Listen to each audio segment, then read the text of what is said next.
No hei, Kalle jälle siin. Jätkan oma Kawasaki kokkupanemise video esimese osaga ehk siis veerev ja pidurdav raam. Ja seekord on meil siis ette näidata tõsist progressi võrreldes eelmiste osadega, ehk siis kohe me näitame teile ajaloolist hetke. Ja ajalooline hetk seisab siis selles, et siin on meil mootorrattaraam koos ratastega omal ratastel seismas üle 22 aasta esimest korda ja ka pidurdab, esialgu küll veel ainult tagapiduriga, esipidur tuleb hiljem. Aga siin ta sõidab, veereb, tähendab, ja pidurdab. Siin on meil väikene iseloomulik lõik, ka kuidas asjad võivad valesti ja meelest ära minna.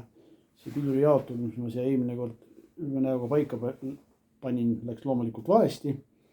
Siis panin ta veel ühe korra valesti ja nüüd lõpuks on ta siis õigesti. Ehk siis see näitab, mismoodi asjad võivad meelest ära minna ja tuleb jälle meelde tuletada, eriti kui asjast on juba mõnda aega möödas. Veel üks iseloomulik väikene asi, mis nüüd siin iseloomustab uue ja vana kokkusaamist, ehk siis pidurivoolik on ju uus, ega siis vana ei pane. Aga on nagu, näete, siuke peenike ja hoidikutega ei taha enam sest sobida. Vana oli ju siukene ilus jäme koos vedruga. Sobis siia palju paremini. Nüüd tuleb välja mõelda, kuidas vana ja uus kokku sobitada. Nüüd sobitamisi veel on. Mõned mutrid on puudu. Siit sealt. Muidu kõik töötab. Ja nüüd ongi siis idee ajaloolise hetke puhul teha üks väikene väravast väljasõit abimootori abiga. Abimootor on meil seal valmis tööks. Aga enne seda, enne kui me selle värava lahti teeme ja sealt välja sõidame, enne seda vaataks ühe iseloomuliku videolõigu vanast ajast. Ja see lõik tegelikult pidi minema juba epiloogi sisse, aga unustasin selle ära lihtsalt. Vaatame siis nüüd, kuidas mootorratas kunagi ise sõitis oma mootoriga. Nii, selliseid lõike ei ole mul üldse palju. Sõidust on mind tagant filmitud ja alguses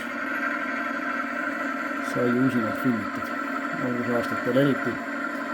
See on siis Šveitsi reisi teine ööbumine, kui ma ei eksi, kenasti metsas.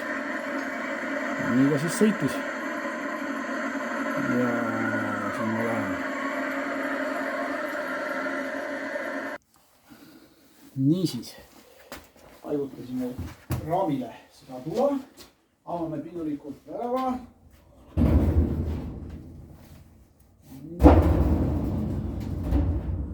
Koridoris sõitib valgus. Abimootor on ilusti paigas, tööks valmis. Nii, ja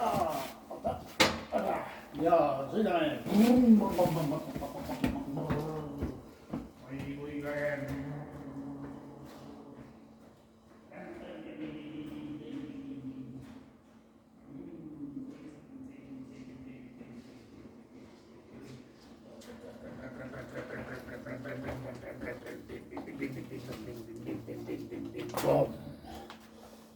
Vaat nii, vägev.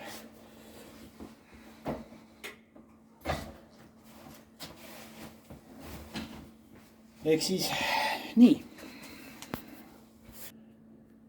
Et siis seekord sedasi. Noh, sadul on siuke. Sellega tuleb ka veel kunagi tegeleda. Tea, millal kõike jõuab. Ja igatahes vägev. Ega siis seekord midagi, kui et järgmise korrani. Järgmine kord võib olla selle esimese etapi viimane lõik, kus me juba saame esipiduriga tööle ja võime juba järgmiste asjade peale mõelda. Joolel oli tore. Siuke väike ajalooline lõik siis seekord. Igatahes järgmise korrani ja tšau.